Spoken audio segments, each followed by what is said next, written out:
What is going on, everybody? WeedleTwineedle here, and we are backing in with another Sun and Moon Wi-Fi battle, and this one's going to be an underused battle against PAPI, a person I battled off my Discord.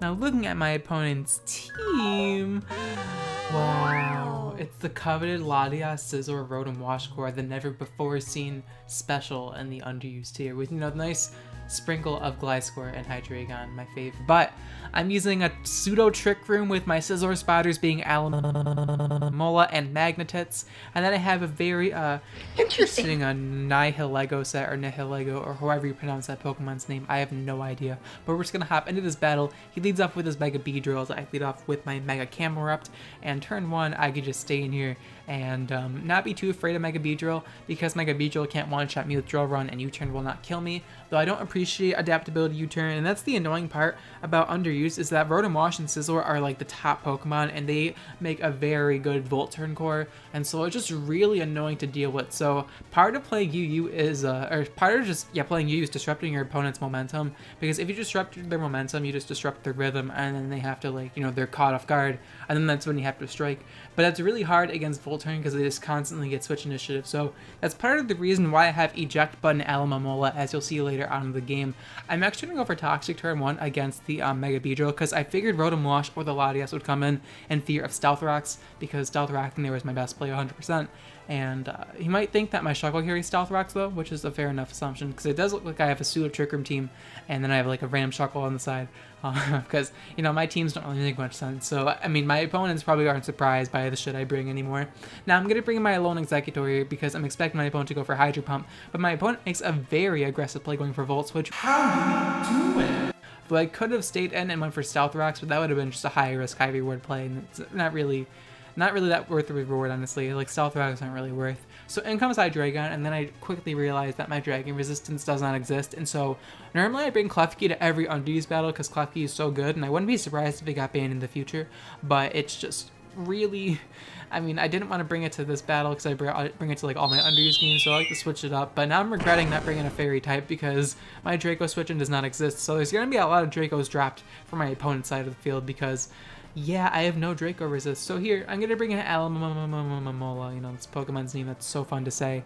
And now my opponent's going to be forced out because he doesn't want to stay in here and get poisoned. So now he's going to bring in his Rotom Wash. I figured he'd be afraid of the Alamola because I could poison him. So I'm going to pull a double switch into my SwingDatNeck, expecting Rotom Wash to come in.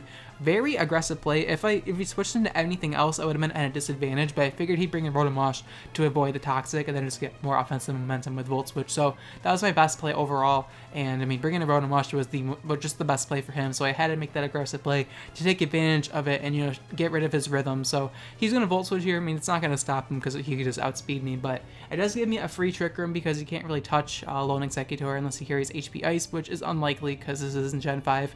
Now he's going to bring in his Gliscor, as I'm just going to go for Trick Room here, because Trick Room allows me to just, you know, be very threatening, because Dragon, Fire, and Grass coverage actually hits this team really, really good, because Latias gets Dracoed, Scizor gets Flamethrowered, Rotom gets Drained, Hydreigon gets Dracoed, Gliscor gets Dracoed, and that's pretty much it. Like, everything dies to Alone Executor. So if I play Alone Executor correctly, it can actually win me this game, which I didn't even realize until I set up Trick Room, and then I'm like, wait a minute, what does my opponent bring into this? So Alone Executor actually like flexing on these underused teams, not bad. I didn't even realize how good it was in underused when I put it on here, but I guess it's actually pretty good in theory, because what can really switch into it besides like really bulky fairies? Like, and there's not that many bulky fairies. There's no longer Clef, so I don't really, like, Klefki gets Flamethrowered, but I guess Klefki could take it. But either way, my opponent's actually going to make some smart moves here, actually trying to bait out my Trick Room turns, and he baited out my Draco Meteor, so he's able to bring in Scizor, take the Draco Meteor, and now my opponent, I only have 2 Trick Room turns left, and he's just trying to stall out my Trick Room turns, and then he's going to be able to smash him with Hydreigon again. So here I make a very weird play, because I know he's going to switch out. I wasn't sure into what, but either way I highly doubt I can punish it because I'm at -4. So here I actually get rid of my own Trick Room, because what it's going to allow me to do is that I figured he'd bring in his Rotom Wash against me because Flamethrower is the correct play. I could go for double Draco potentially, predicting him to switch out, so bringing in Hydreigon wasn't really the best play in his behalf, and plus Trick Room is still up, so Rotom Wash was his best play again, so I'm trying to disrupt his momentum, and now he's just going to Volt Switch again because now he's able to outspeed me, so I'm able to see what he brings in, and then I can actually reapply the Trick Room, so I'll be able to deal with it accordingly. So now he's going to bring in his Hydreigon, expecting me to go for Giga Drain, assumingly, I mean, I'm just going to assume that, as I'm actually going to reapply the Trick Room, because maybe my opponent thought I lost count, but I did not lose count. This was all according to plan, because now Trick Room is up on the field, and now I can actually just sack off a Lone Executor. Maybe I can fish for a crit Draco Meteor. We'll see. If I can knock out this Hydreigon, that would be wonderful for me, but unfortunately Hydreigon has, you know, decent base defenses, and I'm at -6 now. I was at -4 when I launched that Draco Meteor, and now my opponent is going to retaliate just with a Draco Meteor of his own. If he missed that Draco Meteor, that would have been pretty funny, but yeah, there's just Dracos going left and right. I guess this is what Underused is in a nutshell, because Latias is on like every single team, but yeah, Draco Meteor is going to knock out SwingDatNeck. I'm honestly surprised I have not seen Mega Latias in any of my Wi-Fi battles so far. It's just regular Latias. Not even Mega Latias, it's just regular Latias, so that's fine. I guess people want to use other Mega Evolutions that are more interesting than Mega Latias, because Mega Latias has a pretty boring design in general, so I can definitely understand that much. Now, I am a Z-Power Trick Shuckle. I mean, it's not too surprising because I did use it in my previous battle, and it's going to be used in the next battle as well, because I really want Shuckle to do something. So, going to go for Z-Power Trick and actually just switch my defense and attack stat, and I have +1 attack, so at this point, my base 230 defenses are in attack, so I pretty much have base 230 attack with an adamant nature, and then I have +1 on top of that, so this thing is really threatening. I can just go for Stone Edge here. We are actually able to connect against Rotom, and Rotom Wash, max defense, max hit points, gets one shot, and that was absolutely beautiful. Give Shuckle a round of applause, because that was just wonderful. Now, in comes Scizor, my bad. I was looking at Shuckle's wonderful body when narrating. And now Bullet Punch, he thinks is going to knock me out, but I do have Sturdy. It would have knocked me out because I have base 10 defenses at the moment, so that is the set's weakness, you know, outside of its other weaknesses such as Taunt and just, you know, being Shuckle in general. But yeah, Knockoff is able to destroy that Banded Scizor. I'm actually surprised he is Banded Scizor, because I have not seen a Banded Scizor in a long time. But in comes Mega Beedrill, and not to say that Choice Banded Scizor is bad. It's better than freaking Defog Scizor, that's for sure.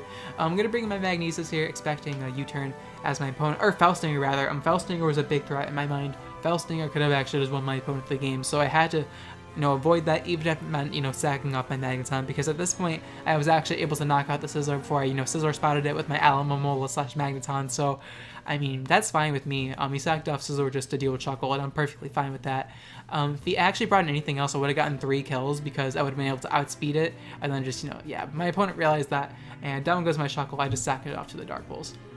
Is now I'm going to bring in my Nihilego. Now this Nihilego set is going to surprise a lot of people. So he's going to switch out because he doesn't want to give me the Beast Boost, because Beast Boost could potentially lose in the game if I am Scarf Nihilego, which I could potentially be Scarf Nihilego, but no, I am Wonder Room Nihilego. Now before you call me an absolute scrub lord and call me a Verless wannabe, hear me out.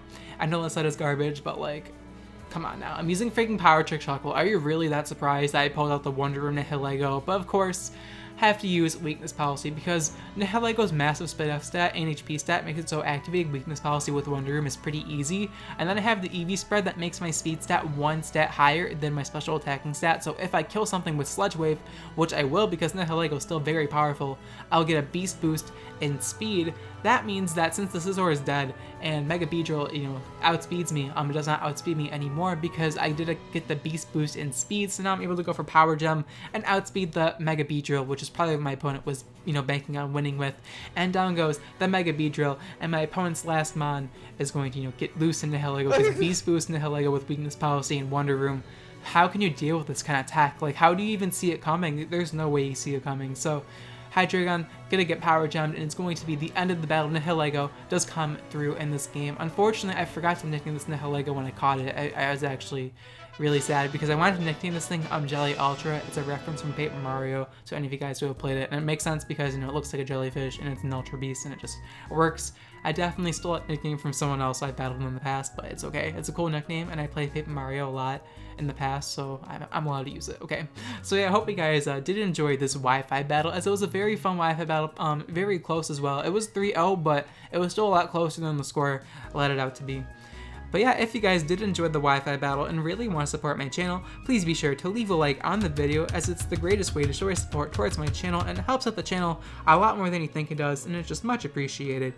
Anyways, the question of the day is going to be, what is your favorite team style to use in the underused tier? Now, what I mean by team style, I mean, do you like using like hyper offensively based team with mainly offensive Pokemon, or do you like to use like balanced teams, both offensive and defensive Pokemon, or do you like using like full-blown stall teams for like only defensive Pokemon and very few offense, or do you like using like Trick Room teams, weather teams, etc, etc? Let me know in the comments down below what kind of, battle style you like doing in the underused tier, because at the moment, I have a very difficult time understanding the U tier because it's like so many like Pokemon that couldn't quite make the cut in OU, and I don't know like what's better. I'm assuming like just straight out offense is better because it's just playing defensively is really hard in the underused tier because just how many threats there are.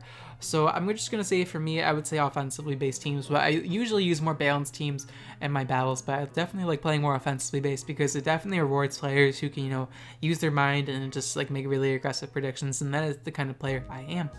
But yeah, let me know in the comments down below what your favorite battle style is to use in the underused tier. But of course, thank you guys so much for watching till the end of the video. I'll check you guys next time. Bye!